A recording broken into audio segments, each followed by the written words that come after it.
Deux Chroniques, chapitre 28. Akaz avait 20 ans lorsqu'il devint roi, et il régna 16 ans à Jérusalem. Il ne fit pas ce qui est droit aux yeux de l'Éternel, contrairement à son ancêtre David. Il marcha sur la voie des rois d'Israël. Il fit même fabriquer des idoles en métal fondu pour les Baals, brûla des parfums dans la vallée des fils de Hinnom, et fit passer ses fils par le feu, conformément aux pratiques abominables des nations que l'Éternel avait dépossédées devant les Israélites. Il offrait des sacrifices et des parfums sur les hauts lieux, sur les collines et sous tout arbre vert. L'Éternel son Dieu le livra entre les mains du roi de Syrie. Les Syriens le battirent et lui firent un grand nombre de prisonniers, qu'ils emmenèrent à Damas. Il fut aussi livré entre les mains du roi d'Israël, qui lui infligea une grande défaite. Pékar, fils de Rémalia, tua en une seule journée 120 000 hommes, tous vaillants, en Juda, parce qu'ils avaient abandonné l'Éternel, le Dieu de leurs ancêtres. Zikri, un guerrier d'Éphraïm, tua Maaséja, le fils du roi, Asrikam, le chef du palais, et Elkana, l'adjoint du roi. Les Israélites firent parmi leurs frères 200 000 prisonniers, femmes, fils et filles. Ils leur prirent aussi un très grand butin, qu'ils emmenèrent à Samarie. Il y avait là-bas un prophète de l'Éternel du nom d'Oded. Il alla à la rencontre de l'armée, alors qu'elle revenait à Samarie, et il leur dit: C'est à cause de sa colère contre Juda que l'Éternel, le Dieu de vos ancêtres, les a livrés entre vos mains, et vous les avez tués, avec une rage telle qu'elle est parvenue jusqu'au ciel. Et vous parlez maintenant de faire des habitants de Juda et de Jérusalem vos serviteurs et vos servantes. Mais vous, n'êtes-vous pas aussi coupables envers l'Éternel votre Dieu? Écoutez-moi donc, et renvoyez ces prisonniers que vous avez faits parmi vos frères, car la colère de l'Éternel est enflammée contre vous. Quelques-uns des chefs des Éphraïmites, Azaria, fils de Jochanan, Bérekia, fils de Meshilémoth, Ézéchias, fils de Shallum et Amasa, fils de Hadlaï, se dressèrent contre ceux qui revenaient de l'expédition et leur dirent: Vous ne ferez pas entrer ces prisonniers ici, car c'est pour nous rendre plus coupables encore envers l'Éternel que vous parlez d'ajouter à nos péchés et à nos fautes. En effet, nous sommes déjà bien coupables, et la colère de l'Éternel est enflammée contre Israël. Les soldats abandonnèrent les prisonniers et le butin devant les chefs et devant toute l'assemblée, et les hommes dont les noms viennent d'être mentionnés se mirent à réconforter les prisonniers. Ils employèrent le butin à habiller tous ceux qui étaient nus, en leur donnant vêtements et chaussures. Ils les firent manger et boire et les soignèrent. Puis ils conduisirent sur des ânes tous ceux qui étaient fatigués et les amenèrent à Jéricho, la ville des palmiers, près de leurs frères, avant de retourner à Samarie. À cette époque-là, le roi Akaz envoya demander du secours au roi d'Assyrie. Les Édomites étaient encore venus, avaient battu Juda et emmené des prisonniers. Quant aux Philistins, ils avaient lancé une attaque contre les villes de la plaine et du sud de Juda. Ils avaient pris Beth-Shemesh, Ajalon, Guédéroth, Soko et les villes qui en dépendaient, Timna et les villes qui en dépendaient, Gimzo et les villes qui en dépendaient, et ils s'y étaient installés. En effet, l'Éternel avait humilié Juda à cause d'Akaz, roi d'Israël, qui avait poussé au dérèglement dans Juda et avait commis des actes d'infidélité envers lui. Tilgat-Pilnéser, le roi d'Assyrie, vint contre lui et le traita en ennemi au lieu de le soutenir. Akaz avait dépouillé la maison de l'Éternel, le palais royal et la maison des chefs pour faire des cadeaux au roi d'Assyrie, mais cela ne lui servit à rien. Alors même qu'il était dans la détresse, il persista dans son infidélité envers l'Éternel, lui, le roi Akaz. Il offrit des sacrifices aux dieux de Damas qui l'avaient frappé, et dit: Puisque les dieux des rois de Syrie leur viennent en aide, je leur offrirai des sacrifices pour qu'ils viennent à mon aide. Mais ils provoquèrent sa chute et celle de tout Israël. Akaz rassembla les ustensiles de la maison de Dieu et les mit en pièces. Il ferma les portes de la maison de l'Éternel et se fit faire des autels à tous les coins de rue de Jérusalem. Dans chacune des villes de Juda, il établit des hauts lieux pour offrir des parfums à d'autres dieux. Il irrita ainsi l'Éternel, le Dieu de ses ancêtres. Le reste de ses actes, des premiers aux derniers, tout ce qu'il a fait, est décrit dans les annales des rois de Juda et d'Israël. Akaz se coucha avec ses ancêtres et on l'enterra dans la ville, à Jérusalem, car on ne le mit pas dans les tombeaux des rois d'Israël. Son fils, Ézéchias, devint roi à sa place. 2 Rois, chapitre 16.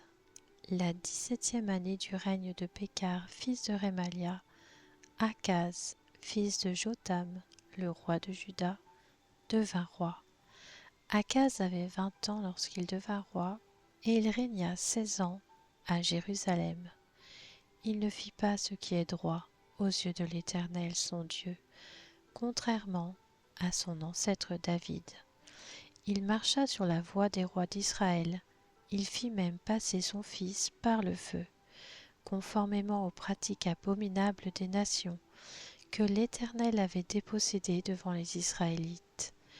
Il offrait des sacrifices et des parfums sur les hauts lieux, sur les collines et sous tout arbre vert. Alors Rétzin, le roi de Syrie, et Pékar, fils de Remalia, le roi d'Israël, montèrent contre Jérusalem pour l'attaquer. Ils assiégèrent Akaz, mais sans parvenir à le vaincre. À la même époque, Rétzin, le roi de Syrie, ramena Élat sous l'autorité des Syriens. Il expulsa les Juifs d'Élat et les Syriens vinrent y habiter, comme c'est le cas aujourd'hui. Akaz envoya des messagers à Tiglath-Pileser, le roi d'Assyrie, pour lui dire: Je suis ton serviteur et ton fils. Monte et délivre-moi des attaques du roi de Syrie et du roi d'Israël. Akaz prit l'argent et l'or qui se trouvaient dans la maison de l'Éternel et dans les trésors du palais royal, et il les envoya en cadeau au roi d'Assyrie. Le roi d'Assyrie l'écouta, il monta contre Damas, s'en empara, exila ses habitants à Kir et fit mourir Rétzin. Le roi Akaz se rendit à Damas pour rencontrer Tiglath-Pileser, le roi d'Assyrie. Quand il vit l'autel qui était à Damas, il envoya au prêtre Uri le dessin et le plan précis de cet autel. Le prêtre Uri construisit un autel entièrement conforme aux indications envoyées de Damas par le roi Akaz, et il le fit avant que le roi Akaz ne soit de retour de Damas. À son arrivée de Damas, le roi vit l'autel, s'en approcha et y monta. Il y fit brûler son holocauste et son offrande végétale, y versa son offrande liquide et l'aspergea avec le sang de ses sacrifices de communion. Il éloigna de l'entrée du temple l'autel de bronze qui était devant l'Éternel, afin qu'il ne soit pas entre le nouvel autel et la maison de l'Éternel, et il le plaça à côté du nouvel autel, du côté nord. Puis le roi Akaz donna cet ordre au prêtre Uri: Fais brûler sur le grand autel l'holocauste du matin et l'offrande végétale du soir, l'holocauste et l'offrande végétale du roi, les holocaustes et les offrandes végétales de tout le peuple du pays. Verse-y leurs offrandes liquides et asperge-le avec tout le sang des holocaustes et tout le sang des sacrifices. En ce qui concerne l'autel de bronze, je m'en occuperai. Le prêtre Uri se conforma à tout ce que le roi Akaz avait ordonné. Le roi Akaz brisa les panneaux des bases et enleva les bassins qui se trouvaient dessus. Il descendit la cuve de dessus les bœufs en bronze qui la portaient, et il la posa sur un pavé de pierre. À cause du roi d'Assyrie, il modifia, dans la maison de l'Éternel, le portique du sabbat qu'on y avait construit, et l'entrée extérieure du roi. Le reste des actes d'Akaz, tout ce qu'il a accompli, cela est décrit dans les annales des rois de Juda.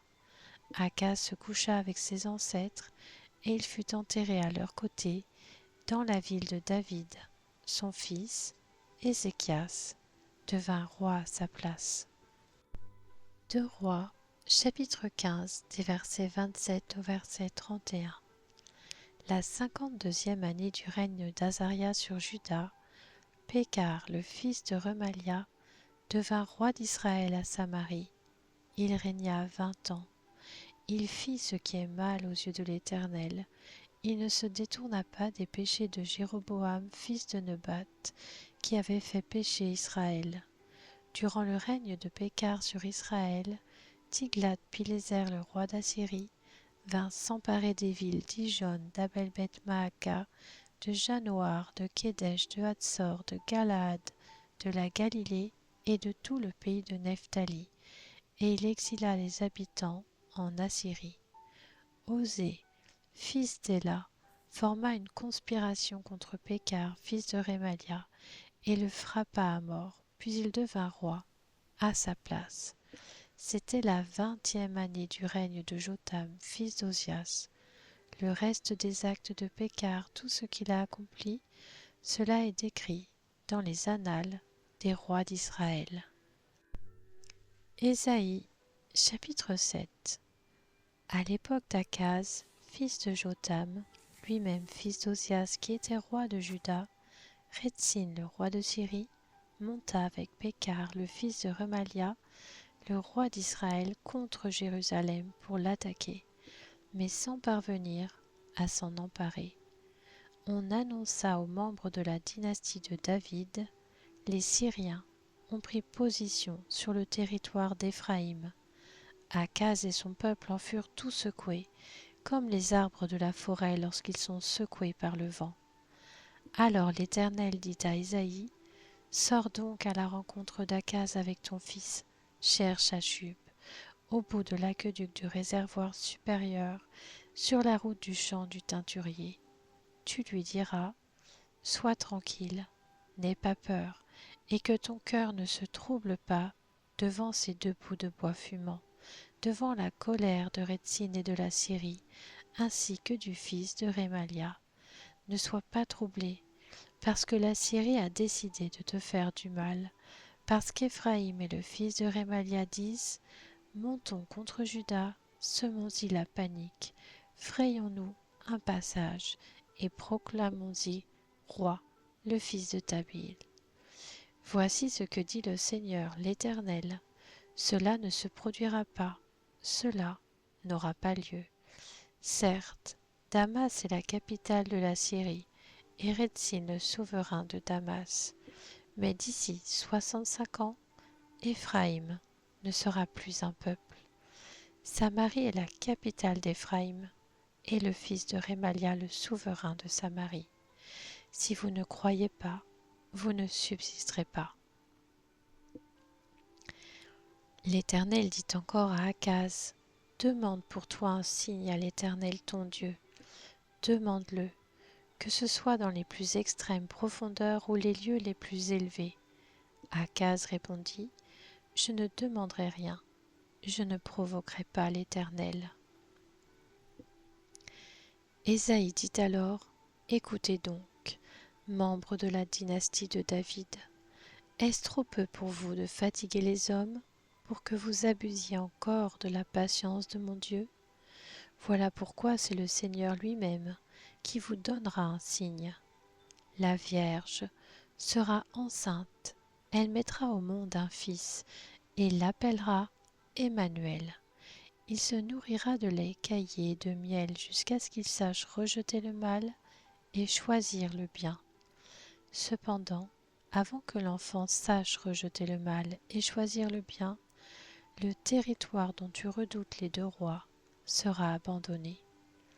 Par l'intermédiaire du roi d'Assyrie, l'Éternel fera venir sur toi, sur ton peuple et sur ta famille, des jours tels qu'il n'y en a jamais eu de pareils depuis le jour où Éphraïm s'est séparé de Juda. Ce jour-là, l'Éternel sifflera les mouches qui sont dans le delta du Nil en Égypte et les abeilles qui se trouvent en Assyrie. Elles viendront et se poseront toutes dans les pentes abruptes des torrents et les fentes des rochers, sur tous les buissons et les pâturages. Ce jour-là, à l'aide d'un rasoir loué de l'autre côté de l'Euphrate, à l'aide du roi d'Assyrie, le Seigneur rasera la tête et les poils des jambes. Il coupera même la barbe. Il arrivera ce jour-là que chacun élèvera une jeune vache et 2 brebis. Il y aura une telle abondance de lait qu'on se nourrira de lait caillé. Oui, c'est de lait caillé et de miel que se nourriront toutes les personnes restées dans le pays. Ce jour-là, tout endroit où il y aura 1000 ceps de vigne d'une valeur de 1000 pièces d'argent sera livré aux ronces et aux buissons épineux. On y viendra muni de flèches et d'un arc, car tout le pays ne sera que ronces et buissons épineux. Aucune des montagnes que l'on cultivait avec la bêche ne sera plus fréquentée, par crainte des ronces et des buissons épineux. On y lâchera le bœuf et le petit bétail foulera son sol.